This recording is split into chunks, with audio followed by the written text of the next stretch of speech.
नमस्कार दोस्तों, स्वागत है हमारे YouTube चैनल पर। और आज हम फिर गोपालगंज के एक बहुत बड़े शख्सियत से आपकी मुलाकात करा रहे हैं। और मैं अपने दर्शकों से बताना चाहूँगा कि हम बात कर रहे थे गोपालगंज के वर्तमान सांसद डॉक्टर आलोक कुमार सुमन, जो पेशे से एक डॉक्टर भी रहे हैं।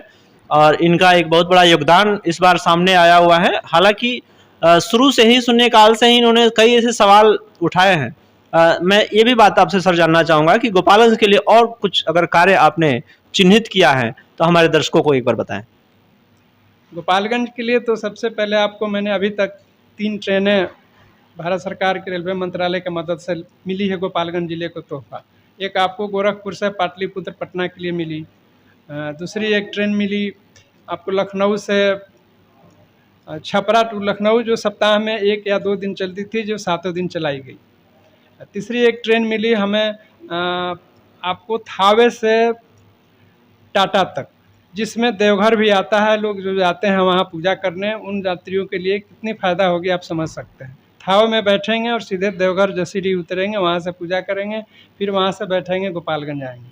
ये 3 ट्रेनें हम लोग की मिल चुकी है और चालू हो चुकी है। इसके अलावा और भी प्रयास में हम लोग हैं। 3 ट्रेनें और मिलने की उम्मीद है। एक बनारस के लिए ट्रेन मिलने वाली है, एक अयोध्या के लिए ट्रेन मिलने वाली है। बनारस को भी जानते हैं आपकी, वो शिक्षण संस्थान भी वहाँ है, हमारे बच्चे वहाँ पढ़ने जाते हैं। BHU अस्पताल है वहाँ, गोपालगंज से लोग इलाज कराने के लिए वहाँ जाते हैं।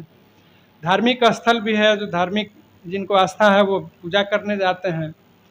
उसके अलावा एक ट्रेन हम लोग को अभी अयोध्या के लिए भी मिलने जा रही है। एक और ट्रेन जो सबसे ज़्यादा महत्वपूर्ण है वो हमारे मजदूर भाइयों के लोगों के लिए है, जो गोपालगंज ज़िले से गुजरात में जाकर कमाते हैं। एक ट्रेन गुजरात के लिए मिलने की हम लोग पूरी संभावना, पूरी उम्मीद है, जल्द मिलनी चाहिए। वो थावे से लेकर अहमदाबाद तक चलेगी, जिससे हमारे गोपालगंज के जो प्रवासी मजदूर हैं उनको अब कितना फ़ायदा होगा आप सोच सकते हैं। नेशनल हाईवे था। नेशनल हाईवे आप लोगों को याद होगा कि 2 साल पहले किस स्थिति में थी। इसमें जहाँ जहाँ क्रॉसिंग है, जहाँ जहाँ फ्लाईओवर है, उसके सर्विस लेन सारे ख़राब पड़े हुए थे। मोहम्मदपुर सर्विस लेन बुरी हालत में थी, बढ़िया सर्विस लेन बुरी हालत में, गोपालगंज का सर्विस लेन बुरी हालत में थी। ये इस सब सर्विस लेन को बनाया गया। इतने डिवाइडर टूटे हुए थे पूरे NH में कि जो प्रोजेक्ट डायरेक्टर NHAI के हैं उनको कह के तो आज डिवाइडर बंद हुआ, सर्विस लेन बनी, जगह जगह गड्ढे हैं उसकी मरम्मत हुई। अभी 2 काम हमारे जिम्मे रह गया है, जिसको प्रयासरत हूँ, और वो भी काम आधी हो चुकी है, आधी बाकी में। पहला है फ्लाईओवर जो गोपालगंज के बंजारी से हजिया मोड़ पर तक जाती है।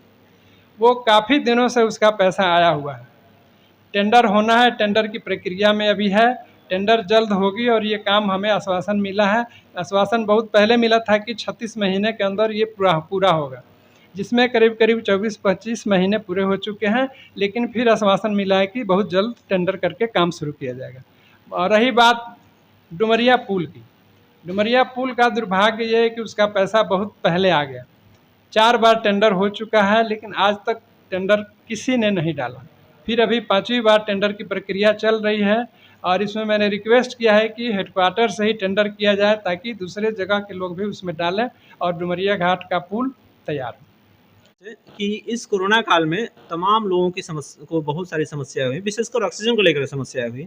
तो सर, कोरोना काल में आपने किस तरीके से लोगों का मतलब मदद किया, इसके बारे में मैं आपसे जानना चाहूँगा। देखिए, कोरोना काल में तो सबसे ज़्यादा दिक्कतें थी ऑक्सीजन की। कुछ दवाइयों की दिक्कत थी, वो भी उपलब्ध कराया गया।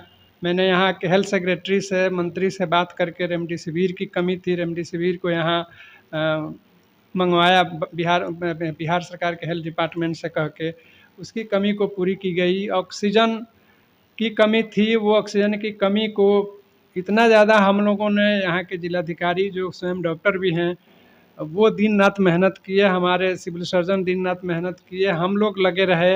ये टीम पूरी दिन रात काम करती रही, और गोपालगंज में कोरोना केयर सेंटर 5-6 जगह बनाए गए, ताकि कहीं किसी को दिक्कत न हो। और मैं उम्मीद करता हूं कि किसी को कोई दिक्कत नहीं हुई, बल्कि ये हुआ कि गोपालगंज में हम लोग दूसरे ज़िलों से, सिवान से, छपरा से, इधर कुशीनगर से, यूपी से बहुत मरीज आके गोपालगंज इलाज करा के ठीक होके गए। ऑक्सीजन की सप्लाई की थर्ड फेज के लिए हम लोगों की तैयारियां चल रही हैं कि ऑक्सीजन सप्लाई के लिए 4 जगह प्लांट लग रहे हैं। एक प्लांट मैंने स्वास्थ्य मंत्री डॉक्टर हर्षवर्धन जी से डिमांड किया था, जो पीएम कोरोना फंड के तहत मिला है, जो गोपालगंज सदर अस्पताल में लगना शुरू हो गया है। एक सिधवलिया शुगर फैक्ट्री झांझवा में लगा रही है वो अपने तरफ से, एक एनजीओ हथुआ में लगा रही है, एक थावे में लग रहा है। इसलिए 4 हम लोगों का प्लांट अभी लगने की प्रक्रिया में है। इसलिए भविष्य में भी हम लोगों की ऑक्सीजन की कोई दिक्कत नहीं होगी। छाप में भी रिफिलिंग का सेंटर जो पहले से मौजूद है, तो इसलिए थर्ड फेज की भी तैयारी हम लोग पूरी लगभग कर लिए हैं। इसलिए हम जनता से अपील करते हैं कि थर्ड फेज के लिए डरने की, घबराने की ज़रूरत नहीं है। बस थोड़ी सावधान रहना है, सावधानी बरतनी है। जो बार बार गाइडलाइन आ रही है कि 3 चीज़ पर हमेशा ध्यान रखें, सोशल डिस्टेंसिंग बनाए रखें, मास्क पहनें, हाथ बार बार धोएं। इतनी सावधानी आप बरतेंगे, ये आपसे अपील है। हम लोग थर्ड फेज को भी अच्छे से पार करेंगे, कोई दिक्कत नहीं है। सर, कोरोना काल में बहुत से लोगों को बहुत सी समस्याएं हुई थी और हमने भी देखा था कि आप उस समय लगातार लोगों के संपर्क में थे और यहाँ पे लोगों से अपनी वार्तालाप सोशल मीडिया के माध्यम से रखते भी थे। लेकिन इसके अलावा सर, जो सामाजिक विकास है, जैसे बच्चों के पढ़ने की सुविधाएं, जो समस्याएं हुई हैं, शिक्षण संस्थानों की जो कमियां हैं, इन सब को किस तरीके से सर आप देखते हैं विकास के माध्यम में? देखिए, शिक्षण संस्थान की अभी तो चूँकि कोरोना के चलते पूरे भारतवर्ष में बंद थे।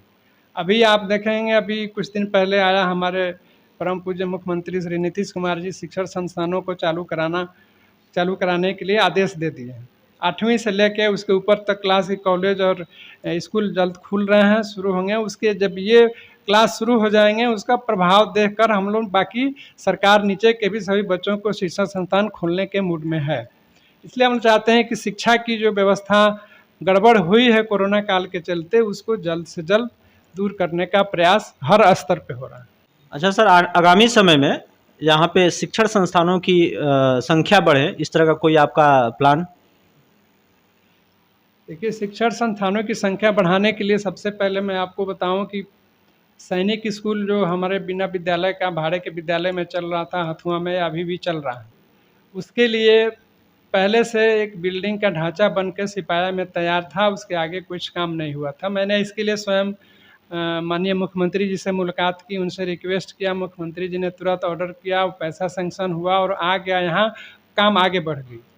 वो काम जल्द शुरू होने वाली है। इधर बरसात और इसके चलते कोरोना बरसात के चलते थोड़ा सा काम रुका हुआ है, लेकिन अब वो काम जल्द शुरू होगी और सैनिक स्कूल सिपाया में शिफ्ट होगा। इंजीनियरिंग कॉलेज का काम लग के बार बार वहाँ निरीक्षण करके उस काम को जल्दी पूरा कराया गया और हमारे माननीय पूजनीय मुख्यमंत्री जी उसको वर्चुअल आपका उद्घाटन भी कर चुके हैं, ये आपको पता है। और मैंने एक गोपालगंज में एक मेडिकल कॉलेज की भी स्वीकृति दिलाई है, जो 2019 में ही वो स्वीकृति मिल गई थी, लेकिन उसके लिए 25 एकड़ ज़मीन चाहिए, जो इसकी व्यवस्था अभी हम लोग नहीं कर पा रहे हैं। वो ज़मीन कहीं नहीं मिल रही है। प्रयास जिला प्रशासन लगा हुआ है कि ज़मीन कहीं मिले। ज़मीन जैसे उपलब्ध होगी उसकी भी आगे की प्रक्रिया शुरू होगी। और पूरे बिहार में केवल 2 ऐसे ज़िले हैं जहां आयुष इंटीग्रेटेड हॉस्पिटल मिला। मैंने आयुष मंत्रालय से आयुष इंटीग्रेटेड हॉस्पिटल की डिमांड की, जिसमें एक पूरे बिहार में गोपालगंज को मिला और एक पटना ज़िले को मिला। 2 ही 50 बेड का इंटीग्रेटेड हॉस्पिटल मिला। उसके लिए पैसे भी सैंक्शन हो गए, पैसे उसको बिहार सरकार को प्राप्त हो चुके हैं। उसकी ज़मीन भी चिन्हित कर ली गई है भितभरवा में। वहाँ जो सरकारी प्रक्रिया है उसको पूरा करके उस काम को चालू जल्द करने का प्रयास किया जाएगा। आप पहले डॉक्टर रह चुके हैं, तो डॉक्टर रहने के बाद और फिर एमपी जब बने, तो मेडिकल सेक्टर में यानी हेल्थ सेक्टर में आपका क्या योगदान रहा, ये मैं आपसे जानना चाह रहा था।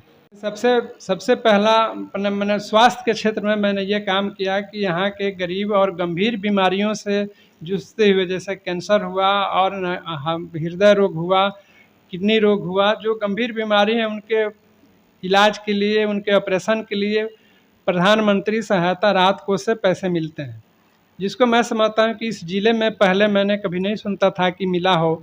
लेकिन मैंने इसको प्रयास करके यहाँ के गोपालगंज ज़िले को करीब 69 लाख रुपए मरीजों को दिलवाई है। वो एक मैं समझता हूँ कि गोपालगंज की जनता के लिए मैंने एक अच्छा काम किया, और आगे भी अभी सब लोग हैं जिनको मैं प्रयास में रहता हूँ कि पैसा जितना से ज़्यादा मदद सरकार द्वारा मिल सके मैं वो दिलाऊं। तो बहुत बहुत धन्यवाद सर आपका अपना।